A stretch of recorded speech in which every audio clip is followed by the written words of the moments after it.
let the I'll do the countdown thing while it's going live on all the locations.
Hello, everyone. Hello, Tripp, and hello to everyone that I can read a lot in the chat. It's really interesting because there are a whole bunch of Canadians and a whole bunch of Southerners. But I feel like Michael Norman wins every week for the fastest comment. Like, it is already up before we get on for Empty Altars. He's ready to rock. Well, I know Michael Norman, and that's exactly how Michael Norman is. Michael Norman is quick. I got a message from a congregant when I was a minister in Los Angeles who said, "Oh, I really loving your Lent class with Diana. I'm just not used to you actually starting on time." And I had a Monday morning. We called it. I mean, it was a Bible study, but it morphed over time, where all the very nerdy retirees would come Monday morning for coffee, and they would pick a question each week from the week before, and I would give 3 answers that don't suck, and then they would ask follow-up questions and start debating, and I would always just take whatever the minority opinion was after people got located. But there's coffee, they're all talking, and I would be like dropping Elgin at preschool, who's now getting dropped at high school, and then run in with coffee and try to put together. Floridians aren't necessarily Southern. I saw that one. That one made me laugh too. Yeah, But you never got started on time, I'm gathering. Oh, no. I think in Los Angeles there's like a 10-minute waiting period all the time because you never know what Right. traffic's going to be, and if you're by the beach, you're always just beach vibing. That's right. Is it like that in Santa Barbara? Because it's beachy. It was not because of traffic, but because it was just a really slower sort of pace of life, and people were pretty calm, and just come in from your morning walk or going along the beach, what have you. So folks didn't get too upset about time in Santa Barbara. It's like, what time is it? Oh, I don't know. It's 72 degrees and sunny. It is. I want you to know that if a independent billionaire was to subsidize the podcast where I could live on the beach in Southern California again, it would quite likely happen. God's everywhere, so go where it's sunny and you can wear jeans and a t-shirt 300 days a year. Yeah. Well, earlier this year, my friends who are monks in California, in Santa Barbara, they've been there forever. They had this beautiful monastery up on the top of the mountains, Mount Calvary, and that burned down in a fire. And they got this huge insurance payment from their insurers, and so they wound up buying a different monastic building that was owned by some sisters behind the Santa Barbara mission. And so for the last 15, 18 years since the fire, they've had this beautiful property right behind the Santa Barbara mission. And the monastic order has shrunk so much now. They just don't have the resources to maintain all of their houses. And so they put that building up for sale. And it was up for sale for like $12 million. And I thought, that's not very much money. I must have a friend who has $12 million who wants to buy a monastery in Santa Barbara. And of course, there's like, $20 million probably of deferred maintenance cost. But by the time I literally got someone who was interested, it sold that very week. I was so sad. I literally found a VC capitalist guy from California, and he's kind of got this spiritual thing going on, and he thought, "Oh, that's a great idea. I'd buy a monastery for you." And it's like, "Okay." And then I went back to the real estate people, and it was sold. I was so sad. So I almost had bought us a monastery trip. Well, that'll work too. I I know. We could both live there with our families, and a big property right behind the Santa Barbara Mission. Oh, well. and and then my kids can get your dog tired for you. That was good. Do they like getting their ankles bit? Um, Oh, when it's that cute, you can get over it, you know. oh, yes, my toes have little pointy holes in them and scabs. So anyway, yeah, Patty, he's gonna go to boot camp. We're hiring a puppy class person for him. So, Puppy boot camp. puppy boot camp, here we come. So how are we going to do this today, Tripp? We haven't really talked about it. This is our final one. This is the beginning of Holy Week.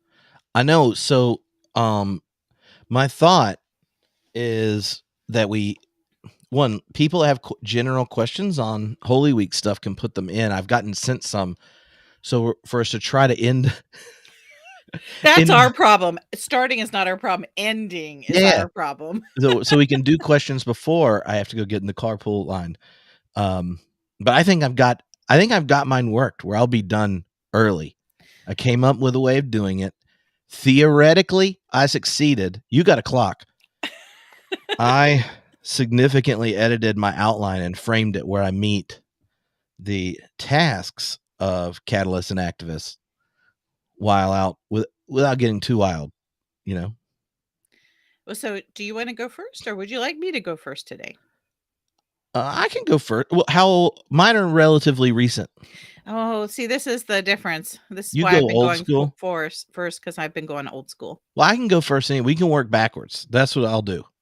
I'll work Oh, backwards. okay, sure. And but remember, if you have a question, feel free to put it in. Put the word question in there, and it can be broad. We'll go almost any direction, since quite a few of you took the invitation to send questions in that go almost any direction. And just so folks know, we will be recording a thing, you and I, later this week about our patron saints, and that will be sent out to everybody. Yeah, but it's secret who they secret. are. Shh. And then, will we be doing a live Q&A on the other side of Easter? Yes. Okay. Yep. Sort of like the resurrection of Tripp and Diana after Easter Sunday. Exactly. There you go. Michael wants to know when the next beer camp is. I have attended Zoom meetings with a number of churches to get clarification. We should know soon, but don't worry, all of you will know. But it'll either be October or February. Those are ideal beer camp times. Okay. Yeah. So it's kind of a big spread, but one of the big homebrewed events will be in October. The other one will be in February. One of them will be beer camp, based on what locations sign off on day drinking in a sanctuary. It's not every church. You got to basically go for Lutherans and Episcopals.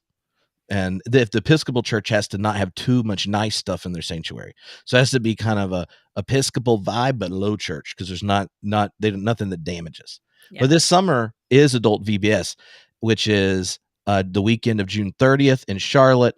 The Bible for Normal People and I are doing it together. Dom Crossan's going to be there. I'm coming. So, we're going to have not just Bible time. We're going to have centers, art center, craft center, snack center. I'm working on a cheesy song with hand motions about adult Bible stories. Who knows how that'd go? Uh, anyway, all righty. So I'll go Okay. first, and then we Yes, and will. I'll go off while I get to listen to you. All righty. Well, hello everyone. So this week is Catalyst and Activist, and since we're using this theme of Catalyst and Activist, I decided to do a thread how a particular catalyst led to different kinds of activism in the world. And so I'm going to work backwards then, since Diana's going with people that are older because she's a historian. So I want to look at Jimmy Carter, Millard Fuller, and Clarence Jordan. And I'm going to spend most of the time on Clarence Jordan because when I get to his story, you'll understand. But Jimmy Carter, I think everyone knows him, the peanut farmer, the president of the United States, who has become one of the most effective and faithful peace advocates in his post-presidency, seen into his 90s, rocking a hammer at Habitat for Humanity. But the thing about Jimmy Carter that strikes me as a person of faith, a Baptist from the South as well, is his deep humility and clarity about the places that he failed and the places he strived and failed, and the way his blindness at times led to failing when he was in the seat of power. But his post presidency, the Carters together are a power couple of putting people in homes, a faithful Sunday school teacher to the end. And I don't know if a lot of people know this, but Jimmy Carter was instrumental in putting together the New Baptist Covenant, which was a collective of different Baptist churches and denominations and fellowships, depending on how they describe themselves. After the takeover, the Southern Baptist Convention by the fundamentalists, he worked hard at bringing together Baptists that from historically black and white groups to participate at having a deep Baptist vision where your identity is lived out in service in community across divisions culture thinks is primary. And so you could see it in the way he would invest even in much more conservative leaders to making space for he was one of the advocates for bringing on married lesbian Baptist ministers next to the I used to be Southern Baptist, but they kicked me out because I have a woman deacon kind of, in scare quotes, moderate Baptist. But you see that vision all the way in the life of the church throughout. And he became a symbol of what leadership could look like. Getting caught doing good was one of his habits. And I say that because he was deeply inspired by his friendship with Millard Fuller, the founder of Habitat for Humanity. And I think we all have memories of Habitat. We've seen the good work it's done, as Carter's been one of the champions. But Millard Fuller was the guy who started Habitat. And it came out of his relationship with Clarence Jordan. Both Jimmy Carter and Millard Fuller are constant and frequently stating their praise for Clarence Jordan. And he was a Southern Baptist minister in the South. And his life was, for me, in the middle of my kind of tumultuous outworkings of faith in post 9/11 while I was in college. Clarence Jordan was the person whose life and faithfulness and work helped me know I still had a space as a Baptist and as a Christian. He transformed the life of Millard in the founding of Habitat for Humanity, and was a regular referent for Jimmy Carter as someone who inspired him. And so when we think of the catalytic power of someone like Clarence Jordan, as I tell you the story, know that in this very, very, okay, if I tell it well, I think intriguing and powerful and compelling story is the origin story of others, and not just Millard and Jimmy, but plenty of others, including me. So Clarence Jordan, born in 1912. He died in 1969 of a heart attack in his little one-room shack as he was doing his translation of the Gospel of John.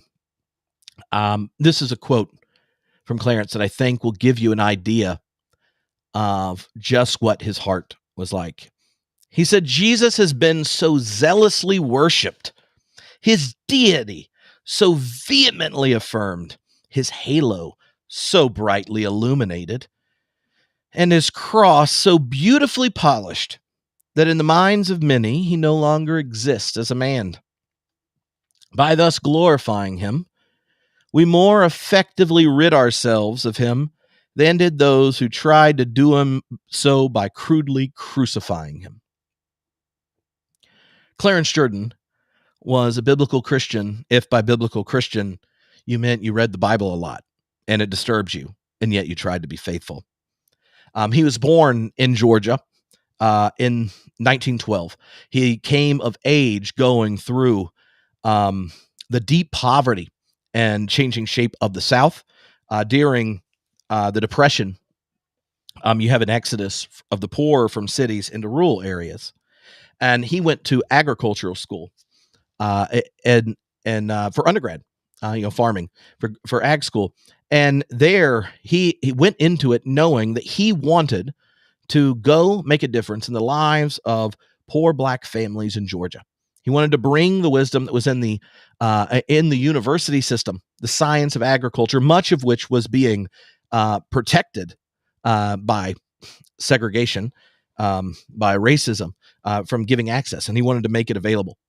When he was there in college, he had what you could call a nerdy awakening, and he decided that he was going to venture out of Georgia for the first time, and the only time he lived outside the state was when he moved to Louisville, Kentucky, to go to the Southern Baptist Theological Seminary before the fall, before the takeover. And there he fell in love with the Greek language. And he did his master's and his PhD in New Testament. He was famous as a preacher in Baptist life because he walked in carrying his Greek New Testament, and he thought the biggest problem facing the church was its obsession with itself, and that what the church needed was to re-engage the message of Jesus and to see his message and his mission as its own. And it was there in his pattern of preaching, of picking up the text, translating it, not just from the Greek, like trying to do a good job capturing it in language, but by situating it through his translation into the life of the South. If any of this story is interesting, you can go find his translations. They're called the Cotton Patch Gospels. And then there's also some letters and such. If you want to get selections like some of the greatest hits, then you would check out the Essential Writings in the Orbis series of Modern Spiritual Masters, which has a bunch of the translations and things, but also selections of his sermons and his book, sections from his book on the Sermon on the Mount.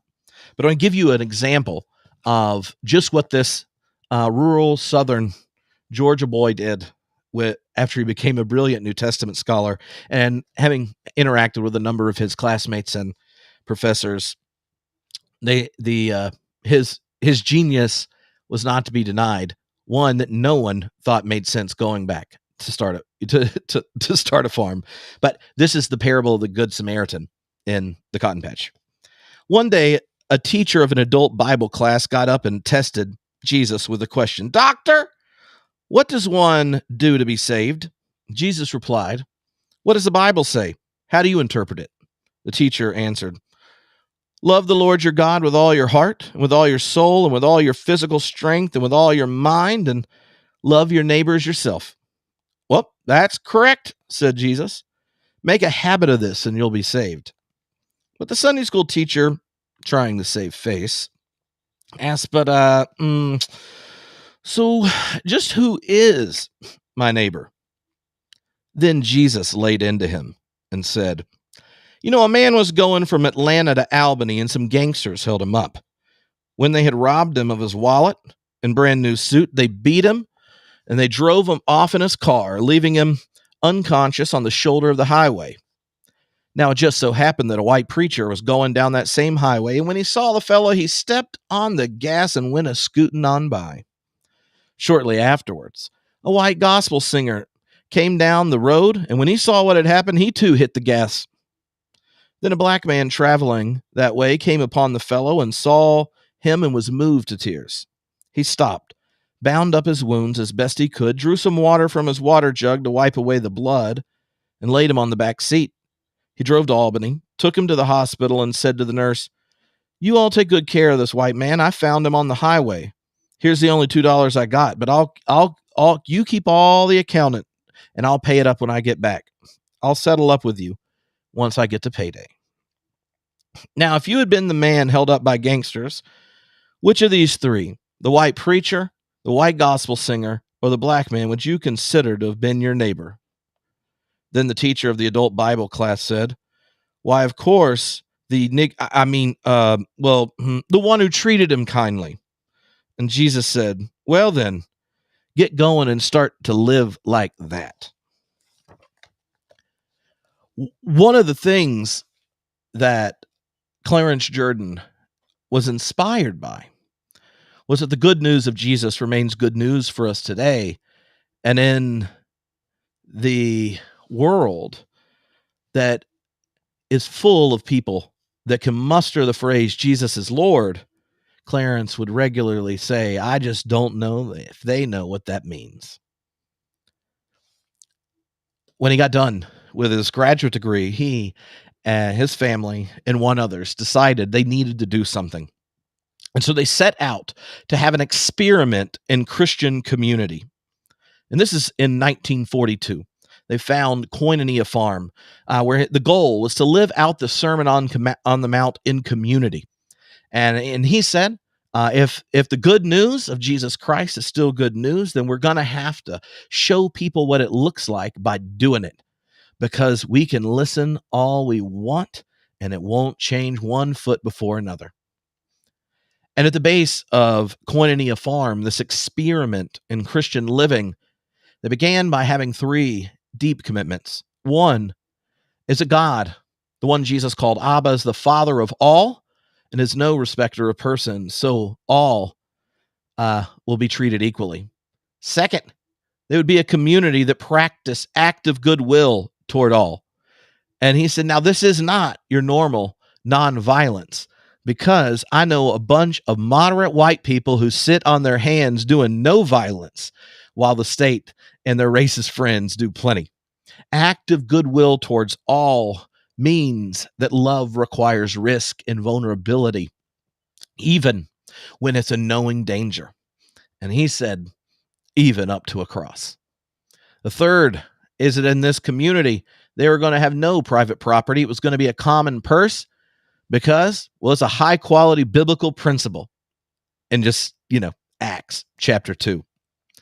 And he was not being prescriptive about this for all Christians. He just wanted to know whether the good news could sow seeds that find purchase in a land riddled with Bibles without people living it out. And so they form Koinonia Farm, 2 families, and then decide anyone who wants to engage in equality for all before God, active goodwill towards all, and join the common purse would have space on this little bitty plot of land in Americus, Georgia. The regular rhythm there was centered on meals in the morning and in the afternoon, or after meals, common meals and Bible study. When the sun was up, they would get out and work. Every year they worked through the Sermon on the Mount, which he called the agenda of the God movement. And he emphasized that the message of Jesus rejects the 3 most powerful ideas that bid for our souls today: materialism, ecclesiasticalism, and militarism. Militarism here in World War II, he and the rest of the members were conscientious objectors. They were not popular for that, as you can imagine, in the South. But when they're surrounded by military, but they said, do not worry, just because we will not bomb the enemy and we will pray for them doesn't mean we aren't also praying for you and will help you out. In fact, it was that witness that initially drove people to come and join the farm. Both white families and black families joined early on, and they had peanut farms, all sorts of stuff. Now, one of the things for him was also the ecclesiasticalism, that the church had so adorned Christ, his cross, and his message, that you could live and die in it and never know you rejected it. And so he sought to make it clear, right? That translation you can get in the Cotton Patch Gospels, making it clear. But he said ultimately, militarism and ecclesiasticalism are small in comparison to the Americans' love of materialism. One time he was guest preaching at a church, and preachers regularly do this. I'm sure Diane and I've had this experience before. You go in and you meet the minister, and they're showing you around, and he's showing this brand new property for their flashy guest preacher, real popular on the youth circuit in Baptist land. All the new property they had, a giant fountain in front of the church, and a huge 40-foot cross, shiny. And he's like, that thing pumps 20,000 gallons of water, and that giant cross that cost us 10,000 grand. Can you believe that? Showing off. And Clarence said, well, Jesus said, if you're thirsty, come to me and I'll give you a fountain. And the guy didn't really appreciate the response. And he goes, well, it's always good if you're going to steal something from the poor, you put it in the shape of a cross and put it at the front so everyone knows what they're working with. Now, you see right there, you can see that weaving together, that spending so much time in the teachings of Jesus, the church had become more attached to its materialism, more attached. He said, why at church are you more scared to be called a peacenik and a communist than a glutton or a rich man? He said, what's going on in this? Shouldn't we be honest? And he wanted to challenge them by having a community where that's made clear. At the farm, he wanted to make space for post-depression exodus of the poor from cities into rural areas. Like I said, there were morning meals and Bible study, and then after it, everyone worked. They pioneered a poultry business in Georgia. When the farm opened, Georgia was importing over 90% of the eggs in Georgia, and they actually developed, Clarence and the community, new ways of harvesting eggs and treating chickens, to where they had a dramatic shift over time. How? Well, they thought, well, we already got enough chickens to feed everyone, so when we have all these extra baby chicks, we're going to go find our poor neighbors, and we're going to help build them chicken coops and then give them chickens. And if they have trouble learning, figuring out how to do it, and there's some death or disease that gets in the chickens, we're just going to give them some more until all our neighbors have free, regular protein coming from eggs. And then they developed what was called a cow library. That's right. It's like a library. You check it out and return it. And what they wanted to do, they wanted you to check out a cow because your family needed milk. And when it stopped producing well, you checked it back into the Koinonia library and checked out another one where your family could keep getting milk. And it did this. And so you could see the kind of trust being built over time with the rural poor, black and white, and they end up with members of the community, in Americus, Georgia, at Koinonia Farms, where you have both races working together on the farm. They end up developing the first mobile peanut harvester. And if you go today to Americus, you'll see that peanuts and pecans still huge part of what happens at Koinonia Farm. And this develops, and people at that point culturally, in the 40s and early 50s, thought they're weird, but they're not causing too much trouble, but we don't want to engage too much. Things started to change in the 50s. The first big flip happened when a visitor from India came to spend time at the farm. Now, this was an Indian student who had converted in India because of a Southern Baptist missionary and wanted to come to the States to learn. And, they had spent time at the seminary and all these kinds of things, and then they're going to spend time at Koinonia. Well, a member from the local church had come down to see them, and reminded them, oh, y'all, well, I'll look forward to seeing y'all at church on Sunday. That most of the community would go to the same church. Well, that Sunday, this church, which was predominantly white, had the Indian exchange student of sorts with them. Now, that church went into an uproar.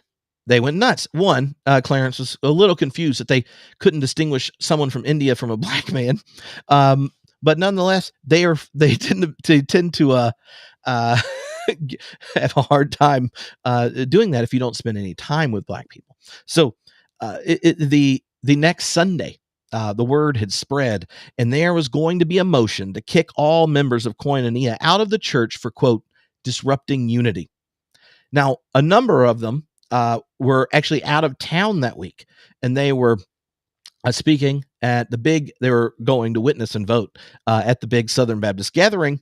And so Florence, Clarence's wife, was the only member from Koinonia there.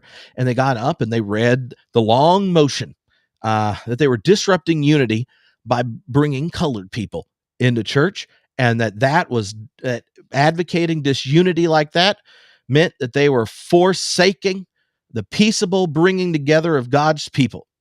And if they're going to do that, if they're going to keep doing these kinds of things, then they should just not be allowed to be a member of the church in Florence.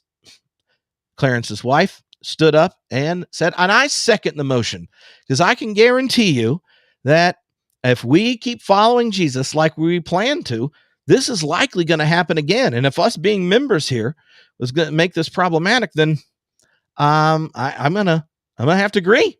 That's probably the right thing to do. And so it created a weird stir where then people didn't know if they actually wanted to agree with her or not. Anyway, so it passes 60-40 with Florence taking the lead in making the declaration. Later that week, when everyone was back, the head of the deacon board came to see Clarence and Koinonia community. And as he was leaving, Clarence said he looked really uncomfortable and he was really apologetic. I just didn't want this to happen, blah, blah, blah, and I don't know what's going to happen. And doing this, he said, a half-hearted apology for someone that had not come to grips with it all. And as the guy started to walk away, he said, well, wasn't there something else you needed to say? And he goes, well, what do you mean? It seems like you have something else you want to say. And the head of the deacon board, said, yes. Since we passed that motion, I have not been able to sleep. And he said, well, why is that? I keep hearing them sing. Who's singing? Well, that's the thing is, I don't know. I just keep hearing singing at night. Well, what are they singing? Were you there when they crucified my Lord? And Clarence said, well, were you? And he goes, yep, because I voted for it. And he proceeds to confess to Clarence, said, I want you to forgive me. He's like, you don't need my forgiveness. You came here to apologize. That God will forgive you. And, gives on this and he starts to share and it kind of pours out. And he goes, I guess I can't go back there anymore since they've did that. And Clarence said, no, you need to go back there and you just need to tell the truth. And you got to tell the truth long enough and live the truth long enough that they try to kick you out too. And he said, this isn't my plan. This is what Jesus did, thinking of casting out the demons out of the demoniac and sending them back. So that creates this kind of initial tension in America, where it's not just the craziness over at the farm, but it starts to create tension. Then in 1954, you get the integration of schools, and that raises the public pressure, and that is when violence started. You get you start to get beatings of members of Koinonia when they're away. You get the bombing of their roadside stands where they sold eggs and peanuts and such, shooting up the property, things like that. And then you get an organized boycott, both to sell them anything that the farm needs, but also boycotts from purchasing. The things start to escalate, and they, as people committed not just to nonviolence, but to active goodwill, keep finding ways to reach out and care for those around them that raise the stakes and anger. One night, you get 70 cars full of KKK members robed up, and they go down to the farm and they surround it, and they come out and they start trying to buy the farm from Clarence. And he said, well, it appears to me that you've come here thinking to buy my farm, but instead you've come to testify to our faithfulness, and I would like to tell you thank you. Well, after that, they would not. The KKK enforced a deep boycott, so no store in the county would sell them anything. When they find out late night that one farm store owned by a white family was selling them fertilizer and dropping it off at midnight, they bombed the store when it was closed. This tensions go back and forth. It was also deeply borne by the children in the community as they were present at integrated schools, and the white kids from Koinonia were often treated worse than the black kids. Now, in 1957, as the violence grew, they decided whether or not they were going to stay in the community. Some left as the violence got worse, and others said, we're not leaving. Some went to start another Koinonia in New Jersey. It was then that Will Campbell, famous Baptist rebel rouser, brought the Southern Baptist Church's Christian Life Commissioner there, who, when he was going to bed, because they regularly had their houses shot up, which is why they stacked wood on the side, said, Will, would you sleep wall side in this room? Because I don't think Jesus will let a bullet hit you, but it might just hit me. And yes, Sharon, the KKK bombed the fertilizer store owned by the white guy that was delivering fertilizer at night. In 57, after they decided to stay, Dorothy Day came and visited and stayed with them throughout Holy Week. And when people would stay, they would be given rooms and food and eat, and they would get up, have the meal, the Bible study, and then work in the farm with people all day. It's still a regular practice, and you can reserve a room online. Now, when she was assigned a late night watch, where they found that if someone was there with one light on at the road front, they had less attacks at night and destruction of property, and Dorothy Day was up. But that night, machine gun fire sprayed the whole thing. A community member came out. Dorothy Day was on the ground shaking, and she was brought a coat, put it on her, and said, "Nah, this ain't cold, baby. This is sacred." That story is one Dorothy Day would tell for years. And when people would ask her where she learned to have a still will of faithfulness, she would repeat the story from her time at Americus. Now, in response to the boycott and all this kind of thing, they set up an online, or not online, but a mail order business where you can order like the pecans and peanuts and this kind of thing. Monthly support from around the from Baptists around the world, going, let's support this community. Then it grew to anyone that was a peace activist, people that were invested in a peaceable living after integration and such. And when they'd opened up the mail order business, one of the community members who was going to mail off beans got arrested for beating himself up in order to get sympathy. Now, he didn't beat himself up. He was picked up, beat up, and then dropped off. And then the cops came and arrested him for beating himself up to get sympathy. These kind of things are just examples of what happens that is hard for one person to do, but in a community, you become a catalyst for other people's faithfulness. Because of the legal changes for integration, that separate and equal was not a valid concern or not constitutionally upheld. There were black students who in college, that there were classes they couldn't get, and they needed an alumnus from the University of Georgia system, the universities in Georgia system, to nominate them for inclusion in other schools. So Clarence asked, and he went and contacted the head of the school and was like, I would like to nominate them. I've talked to them. These are classes they can't get anywhere. They aren't trying to pull a stunt. They're just trying to take these classes. People had found out, and by the time they came out of meeting with the university president, the news was there and things leveled up. Now, the preacher from Americus was not just sowing the seeds of disunity at home, but all over Georgia. He called his brother because no lawyer would work for them. His brother was a lawyer, and he sent them all the things they were trying to pass. His brother said, look, this is not going to hold up. It's not good law. And he was explaining all this. I can give you advice, but I cannot represent you.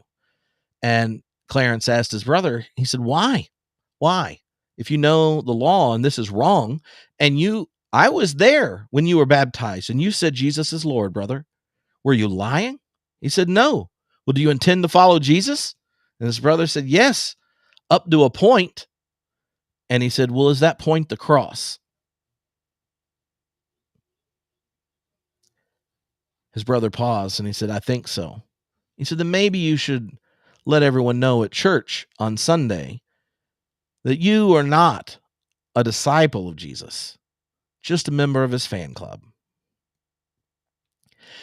That I think gets at why Clarence Jordan was so much of a catalyst. Not only did he have this kind of brilliant mind trying to set the gospel and ministry of Jesus in his time, but it was also someone who, in his faithfulness in community, they were able to support each other towards radical faithfulness.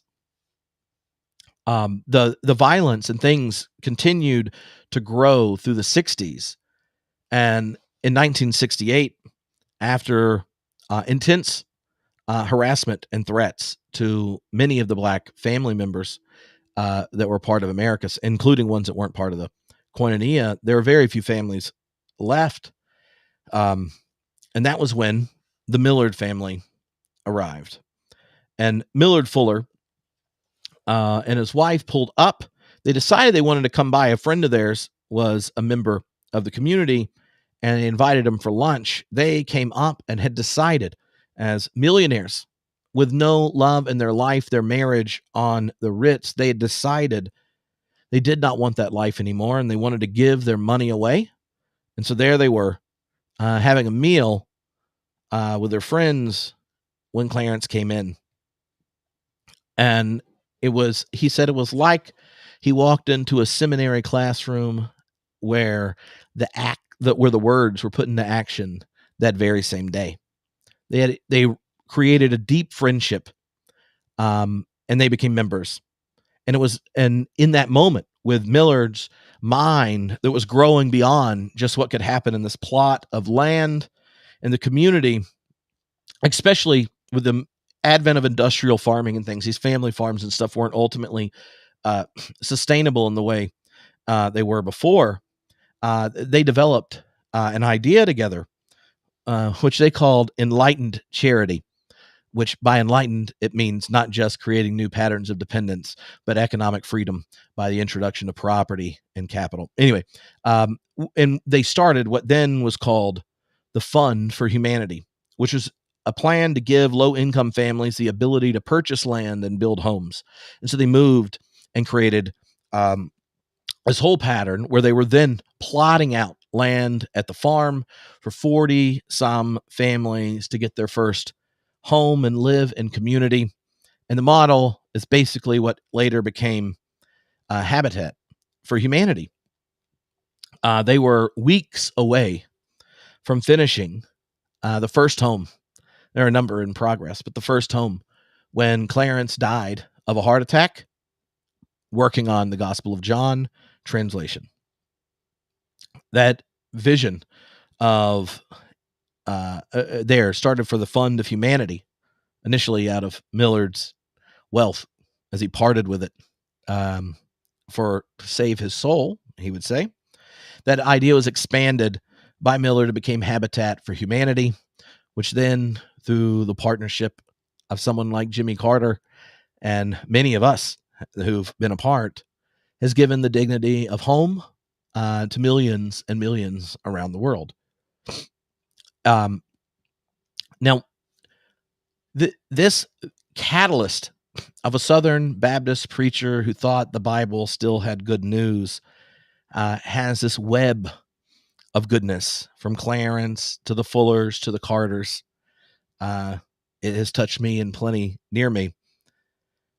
It was very much grounded in his affirmation of Jesus. If you get the time to check out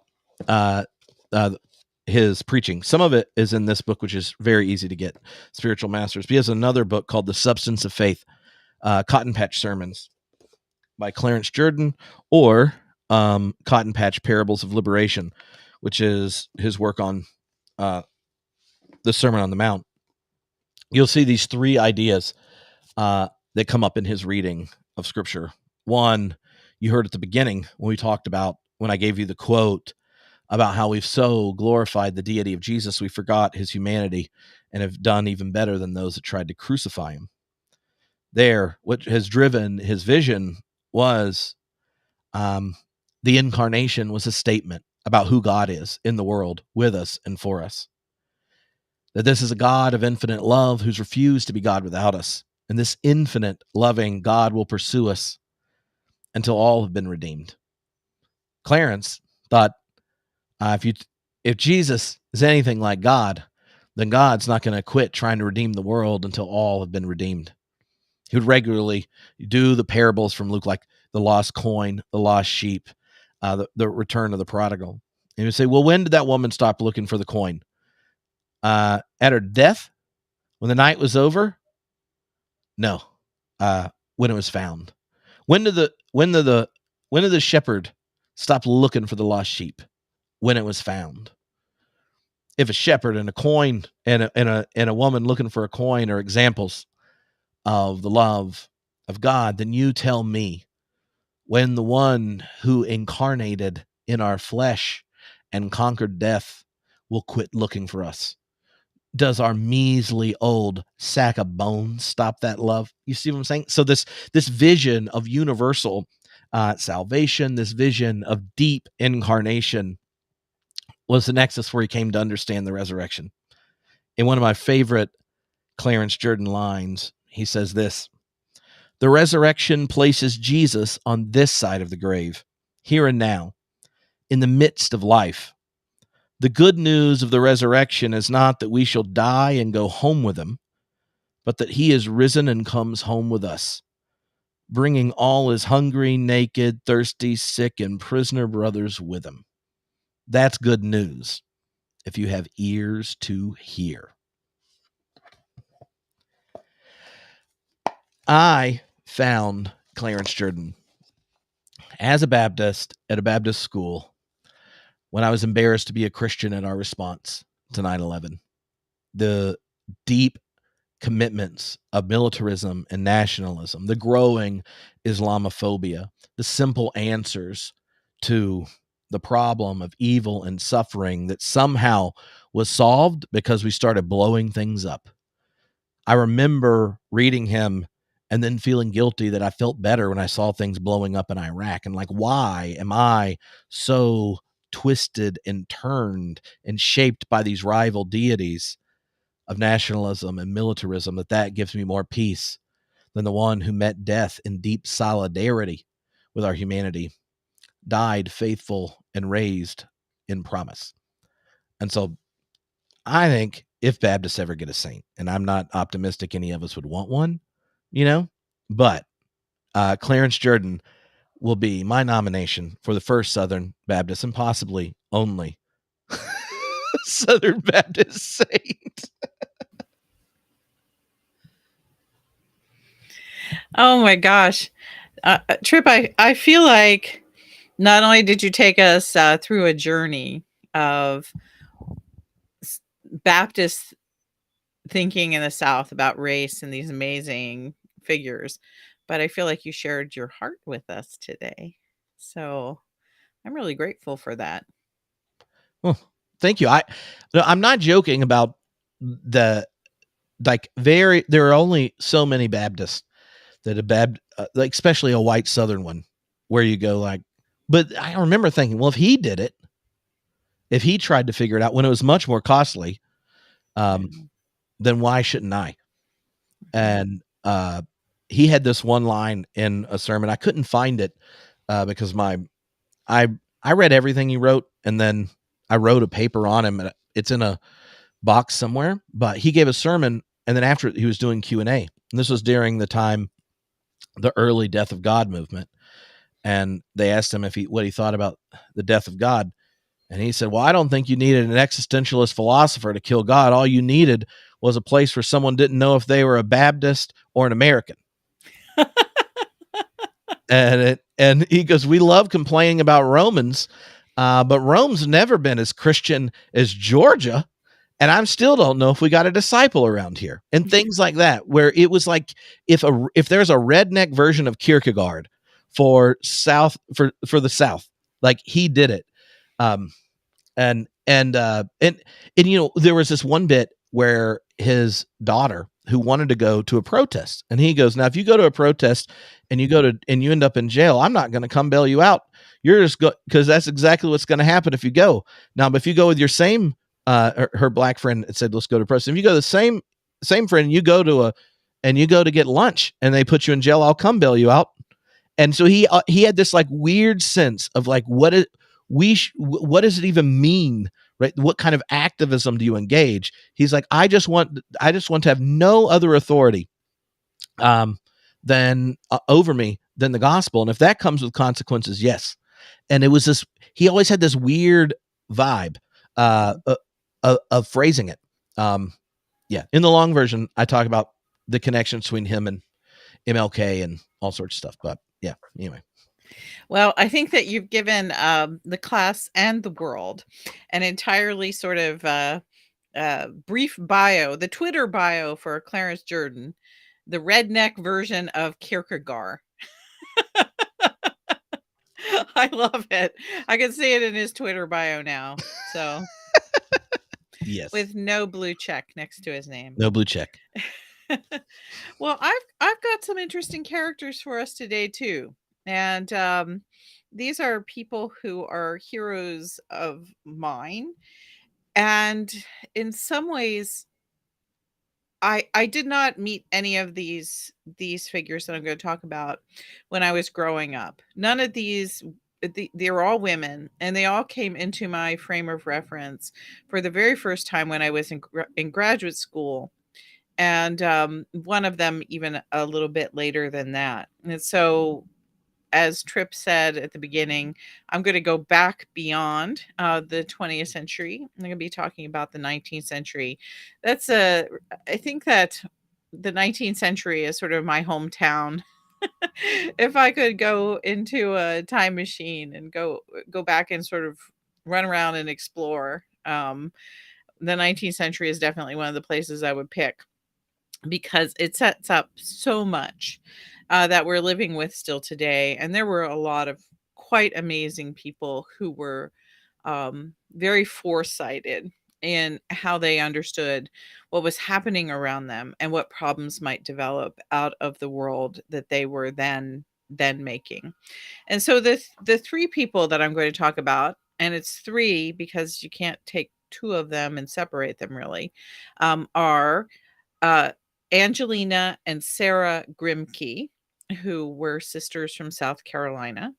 And then I'll talk separately about a woman by the name of Vida Scudder, who was an English professor at Wellesley College in the late 19th and early 20th century. So she lived outside of Boston.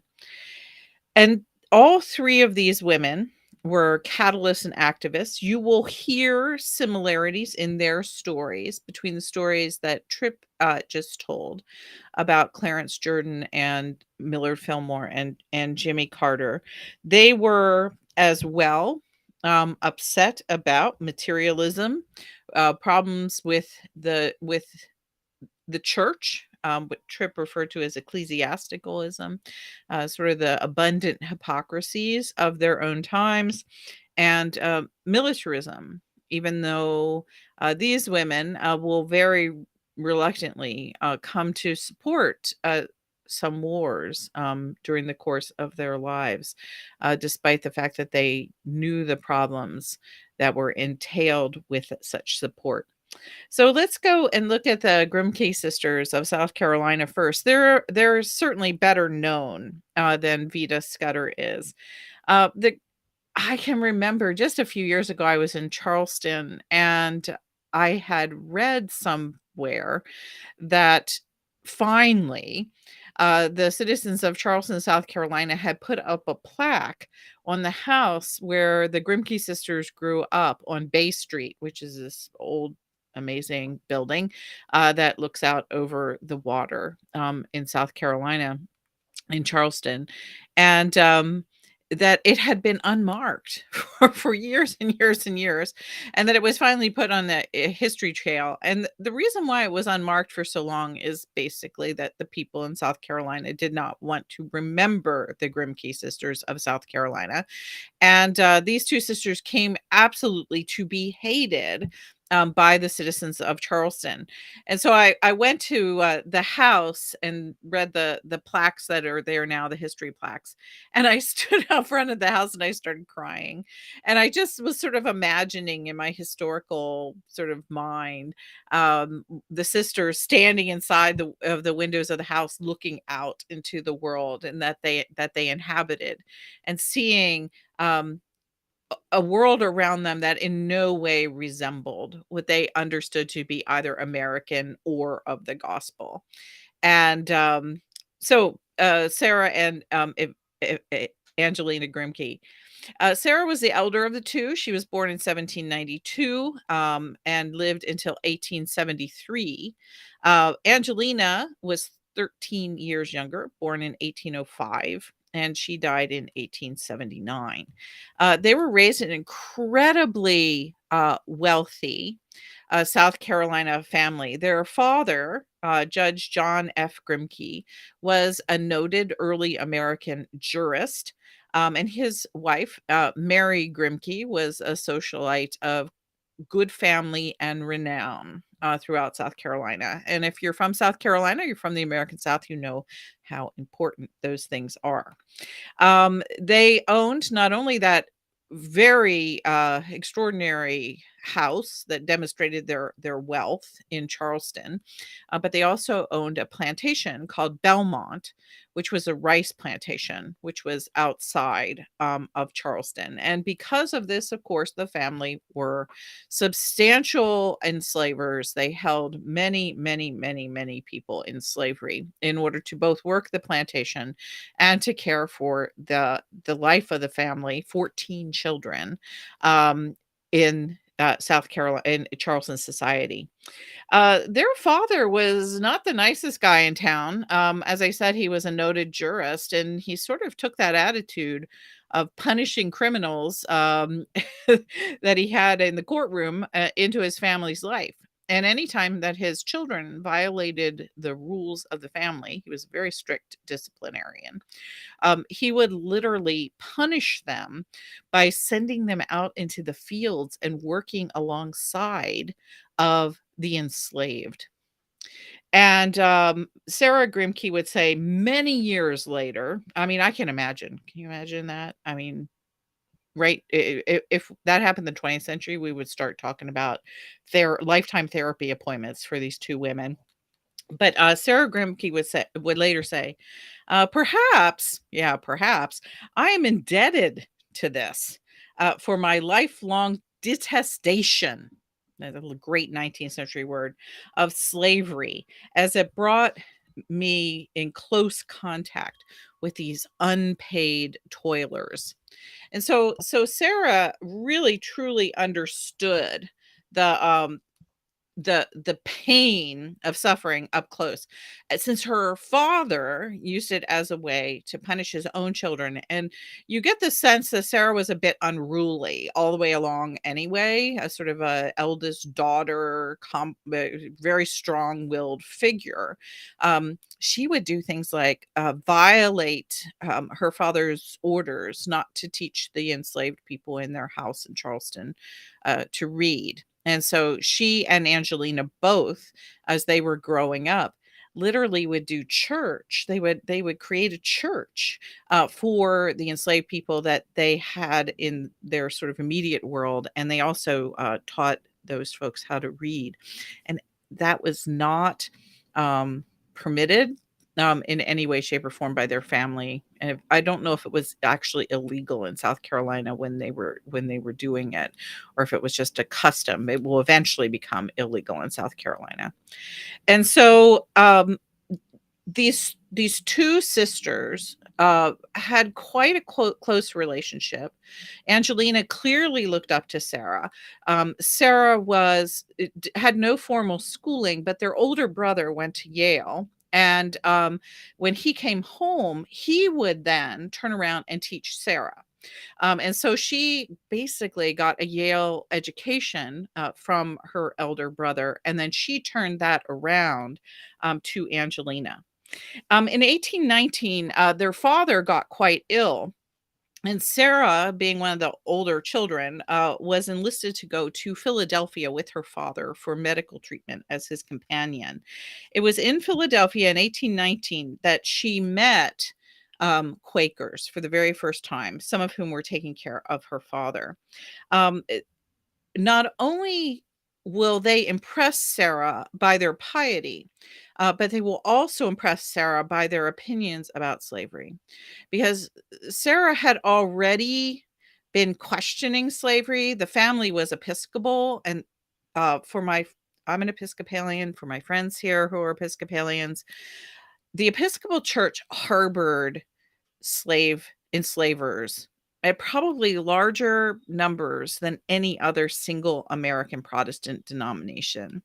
The Episcopal Church said basically nothing about slavery. And because it was so much part of the upper class, especially the upper class in the South, the Episcopal Church's silence was probably one of the biggest episodes of complicity of an ecclesiastical institution with slavery, you know, even far more than the Church of England back across the ocean.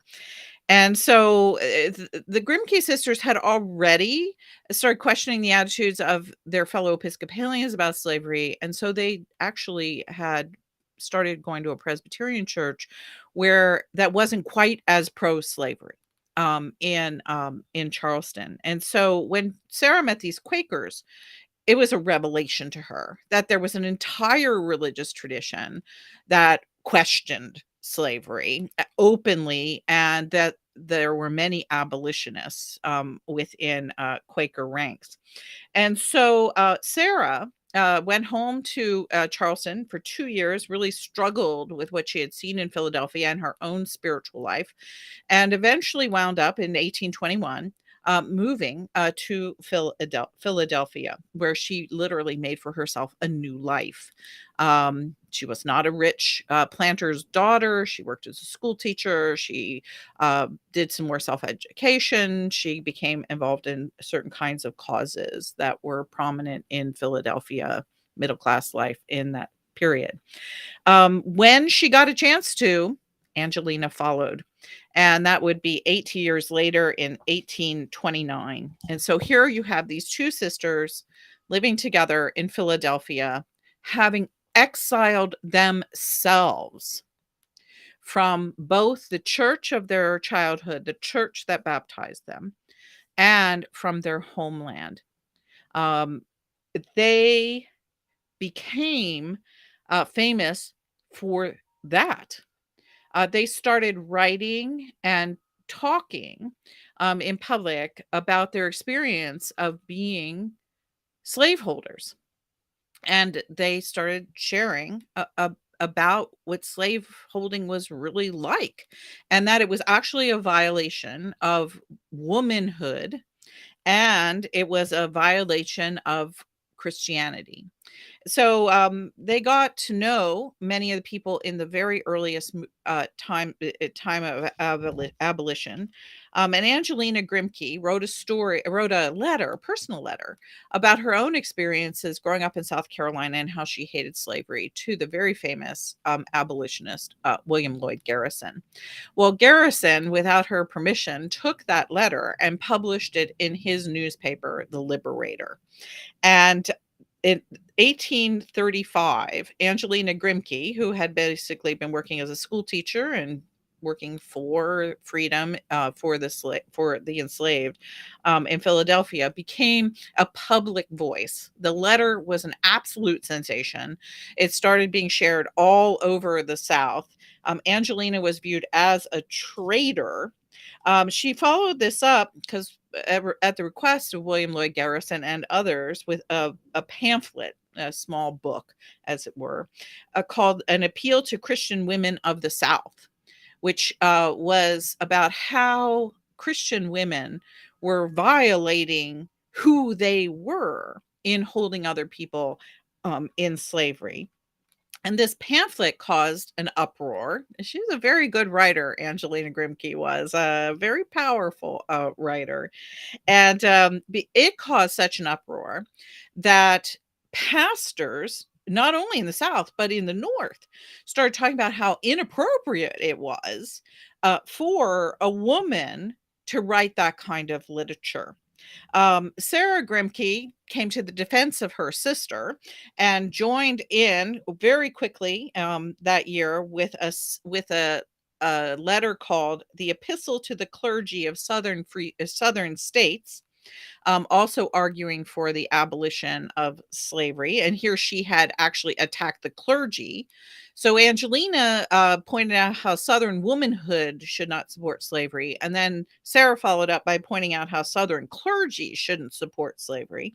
And then Sarah wrote a second piece called Letters on the Equality of the Sexes, as a defense to her sister, first of all, but then her second of all, in their right to speak in public. Because of this, arrest warrants were put out throughout the South for both of the sisters. They were never again free to go south without the threat of being put in prison, sent to jail. They were considered to be dangerous, seditious traitors to everything that the South and the Church of the South was all about. Uh, Sarah and Angelina, from these letters, will go on to have a national career as abolitionists. And 1836, 1837, and 1838, the sisters will become agents of the American Anti-Slavery Society. And that means that they join with all the other male abolitionists and the few free Black people who are on the anti-slavery circuit, going from town to town to town to town, doing these large revivals, basically, for anti-slavery. And that means that Sarah and Angelina Grimke are essentially the very first ever white women to become public political activists in the United States. They're the first time that most Americans have ever seen a woman engaging a political subject in public would be from one of these two women, a white woman, that is. And so they remain controversial. Literally, not the same year that that the arrest warrants were put out for them in the South, the General Association of Congregational Ministers in Massachusetts uh, told them that they were not allowed to preach. They were angry about the two sisters being women, and they basically put out a kind of a theological hit list against them. And so it was just it was really terrible. So they were being criticized by both people in the South who were enslavers and clergy throughout the whole country who thought that women should not preach.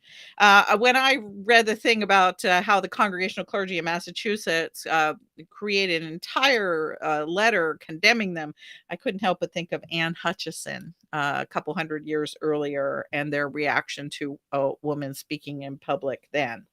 Well, I think that the story in some ways gets incredibly interesting because both Angelina Grimke and Sarah Grimke will make the specific connection between race and gender. Not only are they anti-slavery activists who are out publicly pressing against the boundaries of a very just emotionally charged political issue and arguing for justice and freedom and speaking up as Quaker women, but because of the pushback they're getting, they recognize the relationship between gender and race. A lot of the male clergy in the North were deeply offended that when these women were preaching, that they seem to, and this is a line from one of them. Is it not forgetting the great and dreadful wrongs of the slave in a selfish crusade against some paltry grievances of your own? In other words, why are you talking about women's rights when clearly the most important thing here is much more violent thing is what's going on with those people being held in slavery in South Carolina? And Sarah Grimke just snapped back and she literally said that no, that that the legal rights of women are absolutely connected to uh, slavery. And she said in many things that she published that American women were functionally being held. This would be married women. Married women were functionally being held in a kind of slavery by the law and by their husbands. And she went on to write about things like property rights of women, how a woman's personhood disappeared in marriage. She's the first American to ever write about marital rape.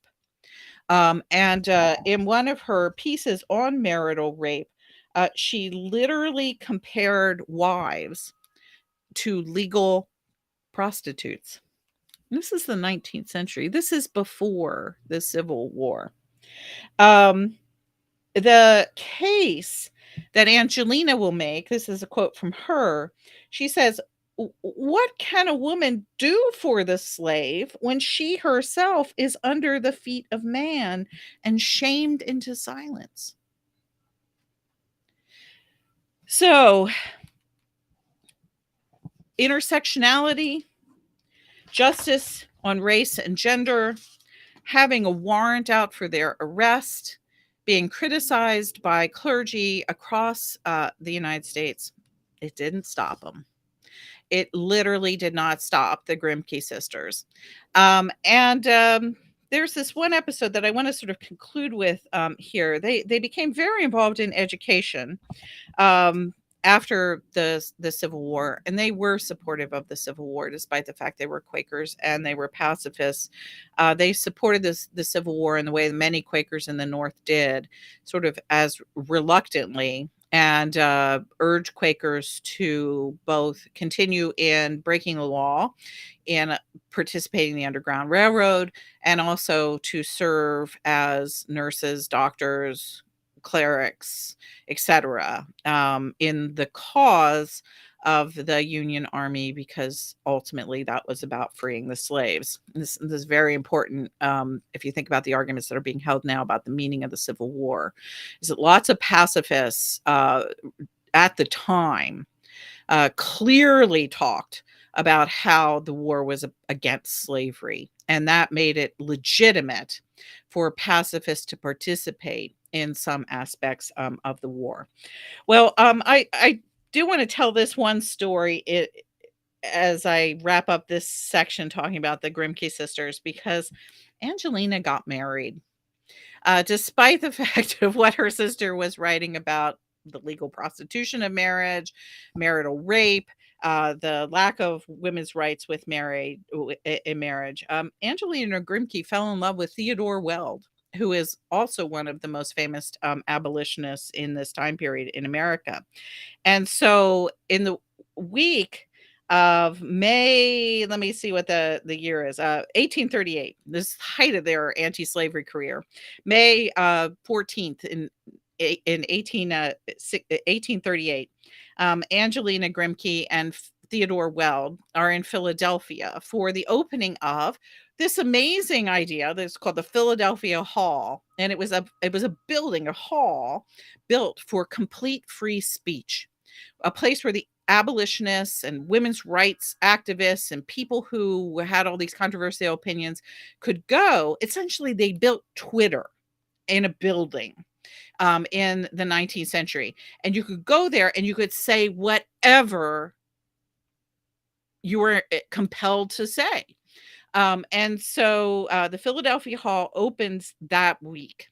It was dedicated on the 14th of May, 1838, and it just happens to be the same day that that Angelina and Theodore got married.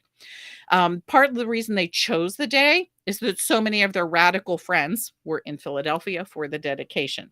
And so this is a bit of a description of the wedding. Let's see. Where's the best place to start here? Okay. Because Grimke and Weld were both so public and so key to the abolitionist movement, the wedding of, and this is what it was actually called at the time, the most mobbed man and the most notorious woman in America would be anything but private. I am told that my abolition friends here are almost offended that I would do such a thing as get married. Angelina wrote to Theodore Weld a few weeks in advance of their wedding. Some people say we are both public property and have no right to enter into any such engagement. Others say that I will now be good for nothing henceforth, because she's going to be a married woman, she's going to be a mother, etc. And I'm lost forever to the cause. That's not what either she or Theodore had in mind. Grimke and Weld sent out invitations to more than 80 friends and acquaintances, about half of whom were in Philadelphia for the opening of the Pennsylvania Halls, for the Pennsylvania Hall. The wedding list was a who's who of American abolitionist feminism and social progressivism. And it took place at this home of Angelina's recently widowed sister, Anna Frost, who lived in Philadelphia. William Lloyd Garrison, who Angelina's mother, Mary, referred to constantly as the worst of men. And Mary Grimke did not come to her daughter's wedding. William Lloyd Garrison was out of New England, and he came with his quote unquote posse: Garrett Smith, James Burney, Henry B. Stanton, and Alvin Stewart. These are all very famous people in American abolition. They all attended. There were a number of other classmates from seminary, from Weld's class and seminary, people known as the Lane Rebels from Ohio. They showed up. And no one made more of an impression walking up to the house, to the wedding, as did Charles Burnley, who was, again, a noted abolitionist, who was growing his beard. He wouldn't cut his beard until slavery was ended. He was quite a character. The wedding, they designed it to demonstrate, challenge, and irritate. Grimke was getting married in a manner calculated to shock and dismay the pillars of Charleston society, among whom she had been raised, writes historian Gordon Lerner. She meant for it to be a motley assembly of white and black, high and low. Sarah Grimke noted among the guests were many colored persons, including 2 liberated slaves who had previously belonged to their father. After a brief homemade and ad hoc ceremony during which Weld denounced traditional marriage vows and Grimke refused to say the word obey, a colored Presbyterian minister prayed and then was followed by a white one. William Lloyd Garrison, the certificate was signed, the marriage certificate was signed and read by William Lloyd Garrison, and then was signed by everyone in attendance. And guests shared their good wishes with a wedding cake that was baked with free sugar. And that would be sugar grown, harvested, and manufactured without slave labor. 2 days later, Angelina Grimke Weld delivered her first address at Pennsylvania Hall, which was dramatic and was met by protesters inside and outside of the building. And 1 day later, the mob burned Pennsylvania Hall to the ground. The wedding that burned Twitter down in 19th century America. Just an amazing story of intersectionality, the power of women speaking, the bond of friendship between 2 sisters to shake up a nation to the point of becoming two of the most notorious women in the entire nation. They will be only exceeded by Harriet Beecher Stowe later with Uncle Tom's Cabin, and it's just they were a powerhouse couple. They will, of course, win these eventually win these arguments later when Sarah will move in with Angelina and Theodore. They will create a sort of a mixed multi-generational family house. They will make it through the Civil War. When Theodore dies, the two sisters continue just living together as they always have, and they brought in the three mixed raced sons of their older brother Henry, who, like them, had come to hate slavery. And he entered into a common law marriage with a woman who was still being held in slavery in South Carolina. And they had three sons who became very prominent, including one who became a minister in Washington, D.C., very noted African American clergyman. And another one became, I think, the president of Lincoln University. And so, anyway, Sarah and Angelina will raise their mixed race nephews after the war and before their deaths. Catalysts and activists in every way possible. There is no way of talking about catalysts and activists in America without talking about Sarah and Angelina Grimke. Vita Scudder is an interesting person. She was born in 1861. So the Grimke sisters are still alive. It's the middle of, it's the beginning actually of the American Civil War. And she's born into a very different kind of world, metaphorically and actually. She was born in India. Her whole extended family were congregational missionaries to India. And she would not grow up in India because when she was a year old, her father, who was the missionary, along with all of his brothers, but her father drowned in an accident on a lake. And so she and her mother will return to Boston. And this becomes an interesting female pairing as well. Whereas the Grimke sisters forge a bond, Vita Scudder will forge a very interesting bond with her mother that will shape who she becomes. Vita Scudder, unlike the Grimke sisters and unlike all of the other women I've talked about in this class, had a formal education. And she not only had a formal education, she had the best formal education available to American women at the time that she was born and raised. So they came back to Boston in 1862. Her mother is not really satisfied with that arrangement. They wind up living with some aunts in Boston. And so when Vita is 6, she and her mother go and live in Rome for 5 years. And it's there that Vita is exposed by her mother to classical education, to Latin, to European history, to the sort of whole manners and life of Europeans in the middle part of the 20th century, 19th century. And she also develops this sort of fascination with Catholicism. When the mother and daughter return to Boston, um, Vita is sent to the Girls' Latin School of Boston, and eventually she will attend Smith College. And her mother joins a very high church, Anglican church. And so the Congregationalist relatives, all those congregational relatives, are not really on board for this. This is very Catholic to them, and they don't exactly reject Vita and her mother, but they don't completely accept them either. So this fascination they have with sacramental theology sort of places them a bit on the outside of their life, of their family. Vita will later say, however, that she unlike other people that she will work with in her generation as she gets older theologically, that she didn't really have to contend with the Calvinist or evangelical background. In other words, she never had to do deconstruction.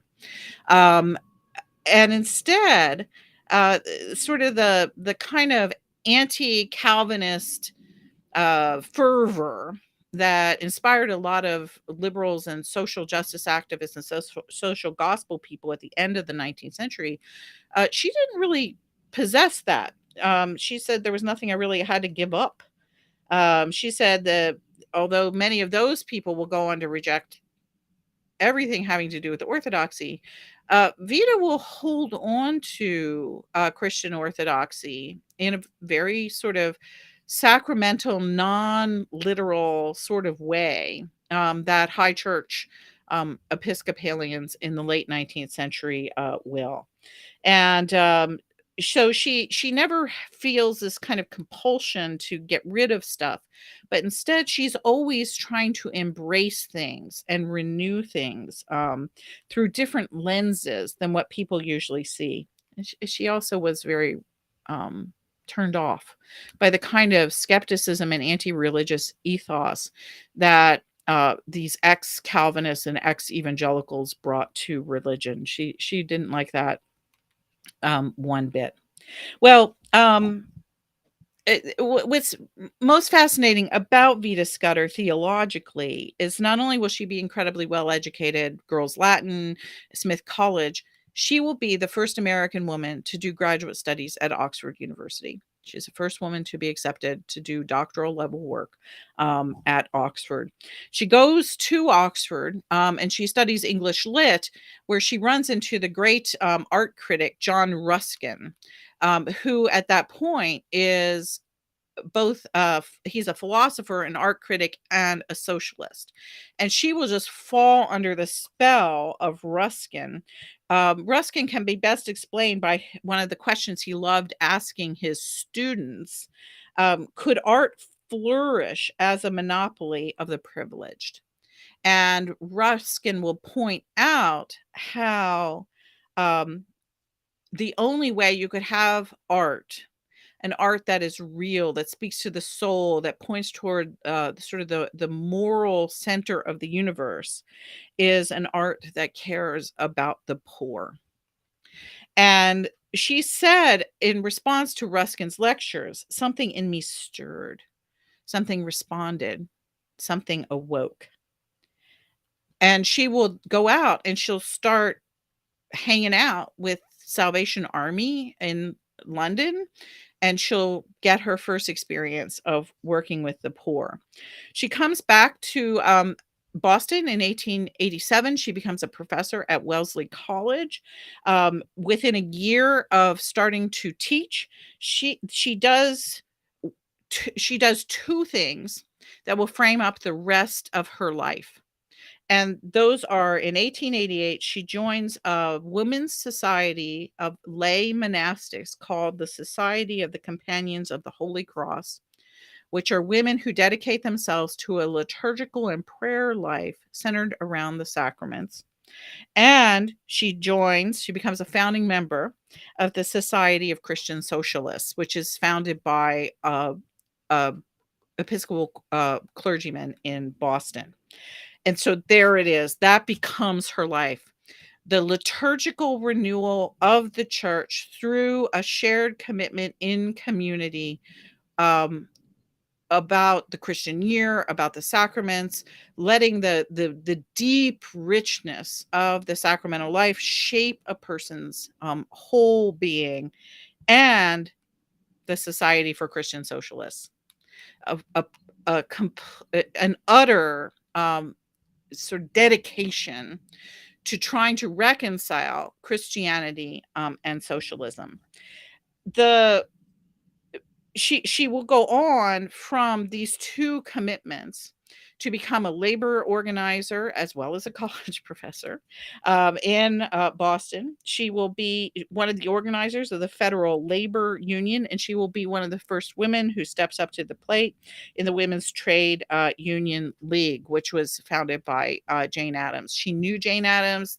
These women all ran in the same circles. While Jane Addams is founding Hull House in Chicago, Vita Scudder founds the Dennison House in Boston. It's a settlement house where rich and poor people live together. She lives there while she is a professor at Wellesley. She goes back and forth between the campus and the city where she's living with the poor and spending her time teaching the daughters of New England privilege. This gave her teaching a kind of urgency. She became a very popular, incredibly well-liked teacher at Wellesley. She also, because of her fascination with labor, becomes very worried about the way in which Standard Oil is violating good labor principles everywhere it goes. And the oil industry is in the stages of robber baronhood of the late 19th century here. Not that they've ever left the stages of robber baronhood, but it became an issue in the late 19th century.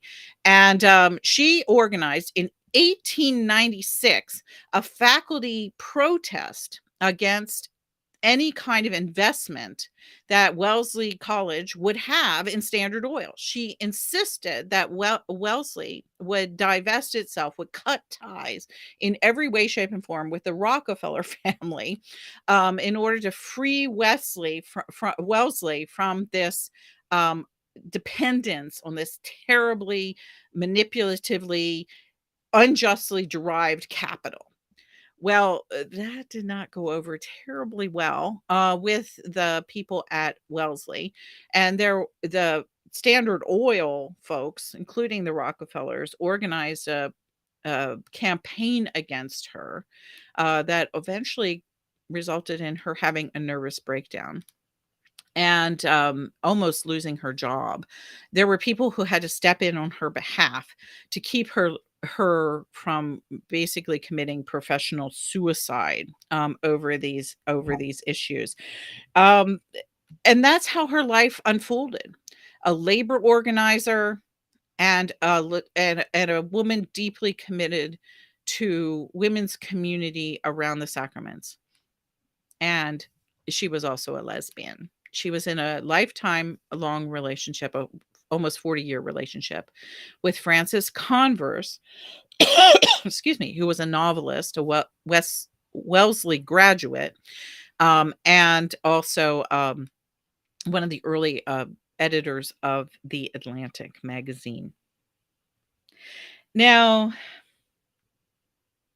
as I just wrap up talking about Vita Scudder, why I think of her as a catalyst and activist, I think it's interesting that unlike Jane Addams, Vita Scudder is forgotten. Although the two women moved in the exact same circles, they knew all the same people. Um, I think that there are two reasons for this. One is Jane Addams will become a bit more secular figure. She would not be so deeply identified with the life of the church, whereas Vita Scudder was very active in the Episcopal Church and extremely committed to the renewal of Christianity. She thought that Christianity was in decline because it didn't embrace socialism. She believed that the socialist principle was the biblical principle of community. And because the church had given itself over to capitalism and individualism, that the church lost its power in the post war years, and people were turning away from it. People just didn't find anything there that they valued that came up against all of the deepest social questions of the day. So unlike Angelina Grimke and Sarah Grimke, who before the war could go and find another kind of expression of Christian life that really was plunged into the primary social issue of the day, and they don't have to give up Christianity; they just become Quakers. Um, it, Vita Scudder said that's not what it's like in the late 19th century, is that everyone who is working on the edges of the most important social issues of the day are abandoning the church because the church has nothing to say about them. And if the church would simply embrace socialism, the church would then be able to stand on more moral ground. So for her, the embrace of socialism was evangelism. And that was not the principle of Jane Addams, for example. And so I think that her churchiness um, kind of put off secular folks who might otherwise like Vita Scudder's views. They're always, her socialism is so theologically driven that it's very hard for, if you're just a sort of a secular socialist, you look at this stuff and you think, what the heck? Why do I have to care about the life of Christ or the apostles or the book of Acts or any of this stuff? But for Vita Scudder, that was what motivated everything for her. And so I think that her Christianity, her Christian socialism became sort of out of fashion by the time you get into the 20th century and people begin seeing socialism without that frame, especially in elite cultural circles. And the other thing is that she made the mistake of living too long. And that is, Jane Addams died in 1935. And so she died right at the same time she was nominated for a Nobel Peace Prize. And in 1935, global culture was not angry at socialists. Global culture actually looked at socialism and saw it as a generally good thing. And Vita Scudder died in 1954. She died in the Cold War. What university is going to hold up as an example one of their former professors who dies, who was the loudest voice for Christian socialism in America, who dies when, Eisenhower is president? I it was just absolutely wrong. They basically wanted to bury this heritage in the same way, essentially, Wellesley wanted to bury her when she brought up all the issues about Standard Oil in 1896. She lived to a point where when she died, they were unwilling to celebrate her legacy and her contribution to American history. And she just got forgotten.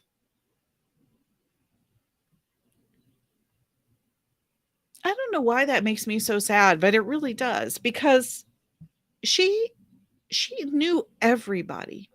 In the late 19th century, she was famous. She was friends with Francis Perkins, who will later, invent social security system.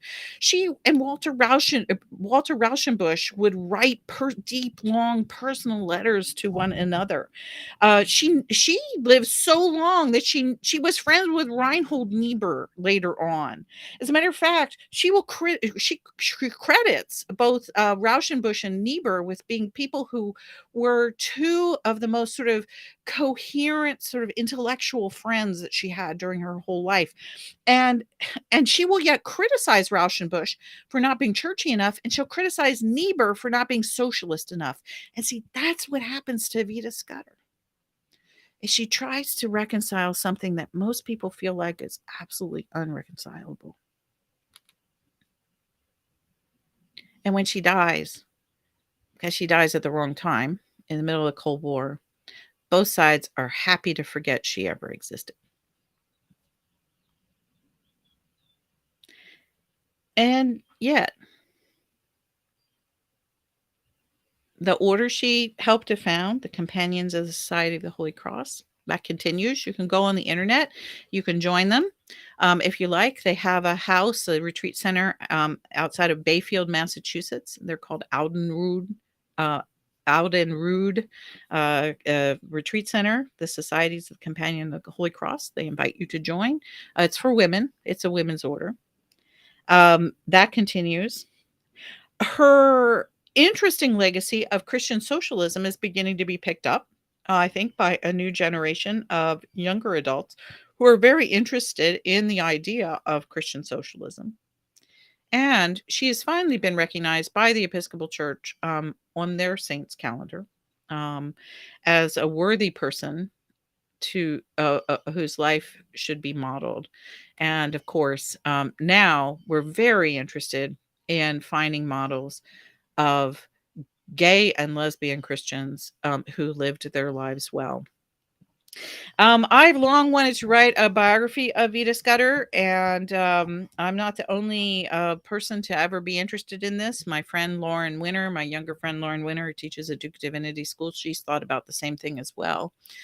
There's a big problem with it, however, and that is because of the culture and the way we did not accept LGBTQ people before the last 20 and 30 years. When she died, she directed her partner, Florence Converse, to burn all of their personal correspondence and any other letters that might still exist that revealed the dimensions of their relationship. And so, Vita Scudder's diaries and anything that Florence had control of were destroyed. People are working very hard, scouring libraries and collections all across the United States right now, trying to reconstruct more about Vita Scudder's life, her amazing life. Lived in the hallways of America's most elite institutions, where she influenced some of the most important people in late 19th and early 20th century American history, and where she constantly sounded as a voice in the wilderness for the possibility of what she called, and this is where I will end. I love this phrase of hers. You know how so many of us right now are struggling with language to try to explain what the kingdom of God is? She came up with a language for that way back in the 19th century. She referred to it as the cooperative commonwealth. The cooperative commonwealth of God. And she tried to embody that cooperative commonwealth in both the settlement houses and the labor movement, and in the sisterhood of the Companions of the Holy Cross. And it was when the cooperative commonwealth would come together in not state, in the social dimension, that's how she referred to it, and also in the theological, the ecclesial dimension. It wouldn't create a utopia here on earth. It wouldn't create the kingdom of God on earth. She was far more modest than that. But instead, she believed it would finally create the kind of model that her Puritan congregational ancestors had long dreamed of, that the cooperative commonwealth could be a city set upon a hill in America. Vita Scudder. She is a real hero of mine. Thank you, Diana. Oh man. The here's one question. In a couple, there are a couple questions about where people noticed repeated themes, Right. There should have been. and and in just thinking about the like Vita's story and her. You talked about bad timing for being a Christian socialist. There are a number of them that all had these kind of implicit criticisms towards the unquestioned economic system in America. And so I wonder if they're like, how do you see that? Because for for much of church history, the questions of economic justice took different forms because you didn't have the whole advent of the market. And the early reformers and such, you get stuff about, oh, we shouldn't be charging interest, and if you do, it's probably sinful, but you should just do a little bit, and things like that. But it's not till you're in the 18th and 19th century where the impact of capitalism and where the poor are on the doorstep, Yep. That then becomes a theological issue. And yet for so many of the saints, regardless of when it was an issue. And then for much of mainline Protestantism until the Cold War, you would get 40% of the clergy and like Methodist and Episcopal clergy identifying as Christian socialists. Do you, how do you see that historically, where the call for justice took in engaging the economic order and then became prevalent, and then it somehow gets sidelined, even though those problems really haven't disappeared? Let me return to that in just one second. There are two questions that I want to just quickly answer in the comments. Uh, Okay. the instruction of Florence Converse to burn Vita Scudder's papers or destroy her papers. A librarian told me that a really long time ago, and then when I was later talking to Lauren Winner at a conference, Lauren had heard that too, and so I don't know if it's written down anywhere, but it has created a lot of trouble for biographers that so much is missing, and that's simply what I was told by someone when I asked the question. Lauren Winner may know more about that than I do. And then Michael Norman had a question. Oh, he just had a comment. I think it was Michael who said that the Divinity School in Marcus Borg's one novel is called Scudder Divinity School, and it's because Marcus Borg loved Vita Scudder. And we used to talk about her all the time. We were, when Marcus was still alive, I would talk about how I wanted to write a book about her. And I think that Marcus actually might have taken the idea from me to name the Divinity School of Vita Scudder because there's a lot of references. I shouldn't say this out loud. There's a lot of references in that book to things that Marcus and I talked about. When the hidden transcripts of sorts. The hidden transcripts. And so you're asking a much more serious question about this whole problem about capitalism that becomes a much more important theological and ethical issue in the 19th century. I think it's not because there weren't class divides and there wasn't poverty and all kinds of economic issues earlier in American history. Clearly, the issue of enslavement is an economic issue. So I think that part of what gets caught up in the pre-Civil War thinking about political economy theologically in the United States is always that issue of enslavement. And so it's very hard to separate those things. And the focus becomes, of course, on the rights of Black people and whether or not the slaves should be freed. So I think that's the argument sort of disappears under that rubric. And there's also the other piece of that is that there was a very wealthy class of people in early America, but there were also lots and lots and lots, many, many, many, many more poor people in America, white and Black, free and enslaved. The enslaved people were, of course, the poorest of the poor, but there were white people who lived in desperate straits of poverty all through the whole of the United States. And what we consider to be middle class now, I mean, all you have to do is go look at some middle class houses from pre-Civil War periods and you go, oh my God, these people had basically nothing to their name. And that's really true, is that there were very few super wealthy people, and there were lots and lots and lots and lots and lots of working people and poor people in the United States. You didn't really have very much that was in between those two things. And so all that was conceptualized differently.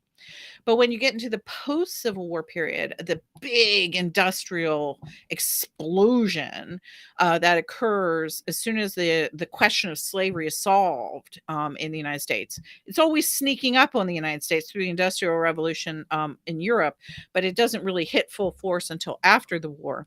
And the North, which is the center of capital and the center of industry and the center of mechanization and the center of all the manufacturing, it becomes the driver of the whole of American culture rather than slavery in the South. And so at that point, then questions of poverty open up differently. And they become associated with then questions of immigration, questions of children and women. Really, this sort of and once that door is open for that rampant development of capitalism, we do get the development of that class of robber barons from the late 19th century, and the wealth that those people possess and then display for the rest of the world becomes so shocking to the emerging middle class. The poor don't even have time to think about it, but the emerging middle class looks at that and is horrified by it. They think it's kind of disgusting. They don't want to be like those people. They think that those people are immoral, and that there's a sort of a violation of Christian principles of modesty and humility that are operative among the super rich, that the middle class finds deeply, deeply offensive. And so that whole there is within Christianity itself a kind of a critique of the uber wealthy of the late 19th century, but then that critique gets added to the socialist critique that's already developed, particularly in the Anglosphere, where they didn't have a civil war to go through in the 19th century, and that gets transported into American culture. And so I think it's a really interesting question. I mean, I think that would be a great dissertation. I'd love to see somebody write about that. The shifting ideas of what it means to be poor in America in the 19th century, and how that theologically reshaped the critique of America among theologians, and the critique and how they develop theological critiques of capital. And Vita Scudder, just as a person, I mean, it's real. These three characters I talked about, these three women, they're really interesting because Sarah and Angelina Grimke exile themselves from the South. They're exiling themselves from their family, they're exiling themselves from their religion, but they're also exiling themselves from an economy, because they have a critique about that economy that is built on slave labor, that's built on an immoral principle. Vita Scudder, she worked in America, and she dedicated her prodigious gifts to speaking to American society. But there's plenty of evidence in her writings, her published writings that we do have, that she didn't much like America. She was a real critic, and she really enjoyed, personally, she loved spending time in England, and she also loved spending time in Italy. And she and Florence Converse would go to Europe sort of at the drop of a hat to sort of, I think, um, release some of the pressure that they felt as lesbians and Christian socialists, that was directed against them by American society at this time. Yeah.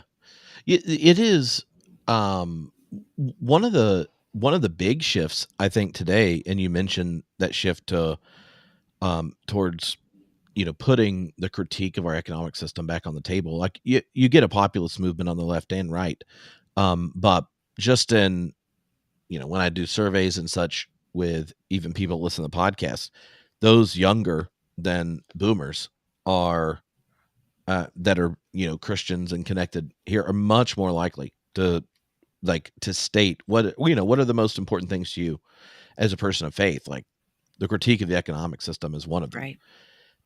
And I feel like that if we're looking at what kind of the changing nature of Christianity, especially in America, that's not the right-wing populist kind, maybe a kind, if we're wanting to move beyond cynicism, one of them is saying that the gospel has something that actually can challenge all of us again, right? Like part of what leads to cultural resentment and animosity and stuff is deeply connected to the fear for in poor working class whites.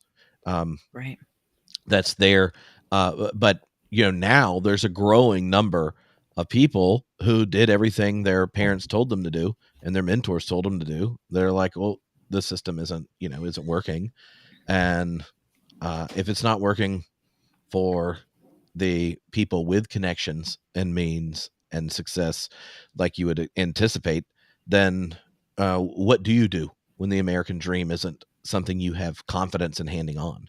Like, where where is the pressure coming from? And I think, especially the experience in from '08, the response to the crisis in '08, all the through COVID lockdown, and who counted as so a worker and not who got the money after it. There's so many growing things where you go, oh, well, maybe the dials are not being turned in a way towards the flourishing of life. Right.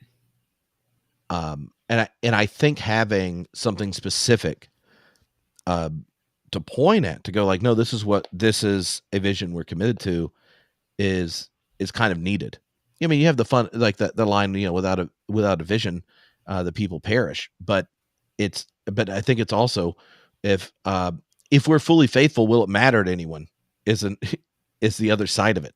Yeah. Um, I was it's thinking when you hard. were talking about Clarence Jordan, and his influence on Fillmore and then on Jimmy Carter is and I knew what was coming, with the Grimke sisters and with Vita Scudder. All of these people were critics from that economic perspective. All of these people saw shortfalls in the economics that surrounded them. They saw them as being unjust. They all did something about them, which I think is about that, which I think is even more fascinating. Is you get the founding of Koinonia Farms, you get Habitat for Humanity, I mean, Jimmy Carter was an amazing figure. I really, yeah, there are moments in history you just look back on, you just rue. The election of 1980 is one of them for me. That he didn't get Yeah. elected to a second term is just such a tragedy. And the turning of evangelicals away from Carter, because a huge part of his presidency was a critique of economic systems. He was the last Democratic president who actually had a critique of economic systems. And so that whole line is there in your presentations for the 20th century. And then I did this, basically these women of the 19th century, before and after the American Civil War, who were, I mean, their lives were essentially made a misery by the fact that, one, they were women, but two, that they were women who were critiquing an economic system from a Christian point of view. And, you know, the courage that took.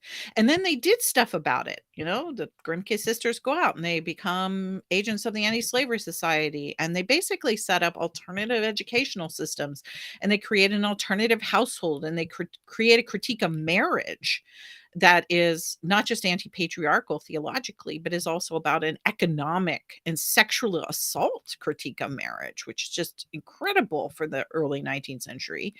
And then you get Vita Scudder, who, despite the fact that she was nearly driven to the edges of sanity by the people she worked with and the people who opposed her, she lived with the poor at Dennison House in Boston for 20 years. So she'd go back and forth between the super wealthy world of Wellesley to the poorest world of Roman Catholic immigrants in Boston. And she lived among them and tried to figure out how to create a cooperative community between her various worlds.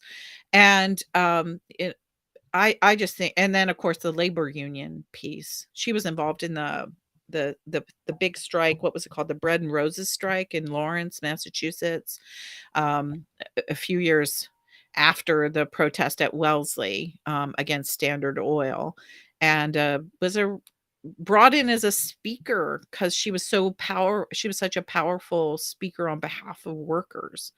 And so that's what she spent a lot of the early 20th century doing, going out from place to place to place, speaking at these different labor rallies, organizing workers who have been abused.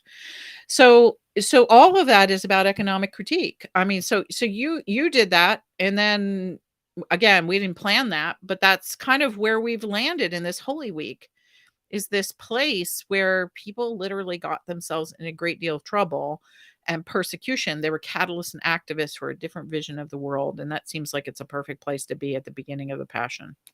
Yeah. Well, I'll let you say whatever you want to say at the end, but I just want Rebecca says these talks would be a really great book. I wonder if there's going to ever be a book with the title Empty Altars, Diana. I think there might be. I've been working on the book proposal all during this whole thing, and believe me, Tripp, you're going to get tons and tons of credit for it, as well as our wonderful people who have been in class. And Rebecca Adams, who asked that question, she was my college roommate. Oh, well, good. So, you know, when you mentioned the, you know, Reagan winning, it because we were talking about cynicism. This is my last thing. Then you say whatever you want. Why we say bye, because we're not going to run really over. But Oh yeah, because you got to pick up the kids. Trump, you know, would do it to do his announcement at Waco, you know, for his campaign, and that is the same kind of move Reagan did when he announced running for president in Philadelphia, Mississippi, and just like it was the anniversary, right, of the whole standoff at Waco. It was the anniversary when Reagan announced and gave his states' rights speech, which is, you know, double speak for racism. That was where the Mississippi burning was, in Philadelphia, Mississippi, where the civil rights Northerners that came down south to work on civil rights were burnt. And so, like, in one sense, it's like, oh, look what he's doing. How would it ever get this bad? And then you go, no, actually, these things have happened before. I think it's in those tension that it's helpful for me to have spent the time getting to know deeper the people I've talked about, and then learning with them from you, and then seeing all the different people that others have shared in the group, because there are these habits in American life, religion, and then the public square that are ugly, but there are also beautiful ones. And I think one of our goals when we started this was what beautiful stories of people's faithfulness do we want to lift up and hand on. I'm excited about that. And it was helpful to be working on this when I get really cynical and go, oh God, really, at Waco? Really? Does he not have any idea what he's doing? I'm your He knows what he's retribution, doing. you know. Yeah, well, but you know, Reagan said, I don't know what you're talking about. Make America great again. I support states' rights. And you're like, yeah, but it's the anniversary of the Philadelphia. You're at Philadelphia, Mississippi on the anniversary of the Mississippi burning, and now you're yelling states' rights. Anyway, it's been awesome. Final words. I'll send everyone all the links and stuff, and we'll send you the Easter surprise and let you know about the Q&A and stuff like that. I guess I just want to finish up by saying, you know, we talked about empty altars was sort of the original vision, you know, the fact that our public space and our religious spaces are clearing out. And one of the big joys for me while we were doing this was the fact that I kept finding more people. Every single time we came up with this list. It was very hard to skim the original list down, because I mean, we kept thinking of all these folks we wanted to add in at the beginning. But as I prepared each one of these sections, I came up with even more people that I could have included, or different people that I could have brought in. And, you know, one of the things I really regret is that I didn't get in. I think I did some mention along the way of some different Native American voices, but there are some incredible Native American voices that I really, really kept saying, oh, I want to put this person in. And I didn't. And I think that I want you to know that there was so much more that both Tripp and I found, and so many more people we admired from so many different cultural settings in America, from so many different backgrounds, that gave us so much hope and passion and inspired us so greatly that it was hard to choose.